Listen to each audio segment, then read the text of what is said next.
Kapag nag-jogging ka tuwing umaga, sigurado mabubuhay ang dugo sa buong katawan ng mga henyong katulad ko. Kaunting tao lang nakakaisip nun. Tiyak na magugulot sila sa baguhang si Hanamichi Sakuragi. Ito na. Ang tamang oras.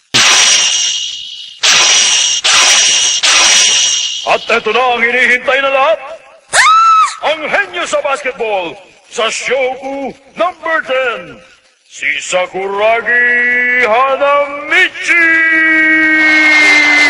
Sakuragi, isa ka ng superstar sa basketball ngayon. Parang kinakabahan na tuloy ako sa mga babaeng yan. Kahit 50 babae pa yan. Para sa akin, wala pa rin tatalo sa yung Haruko. Talaga, Sakuragi? Salamat. Teka, sino ba yung babaeng yan?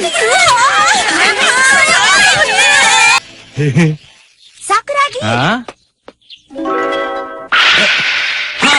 Sa tingin ko, magandang ipapakita ng team natin, no? Talaga? Alam kong nasabi mo yan dahil sa henyong si Hanamichi Sakuragi, sigurado yan.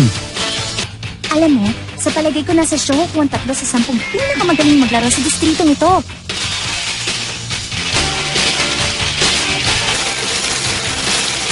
Ang kuya ko, si Miyagi, at yung isa naman ay si Rukawa. Ah, may nalimutan pala ako isa pa. Ha? Naalala niya ako! Ang henyo!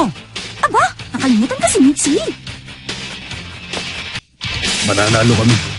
Sigurado mo nanalo na ngayon ang Shohoku. Puro ko naman. Siyempre, nandyan din si Sakuragi. Sakuragi, nirekomenda kita sa basketball team, di ba? Kaya sinisiguro ko sa kanilang kaya mong patunayan yan. Sinisiguro ko sa yan, Haruko. Hindi ka mapapaya sa akin. May tiwala ako sa'yo. Haruko, my love!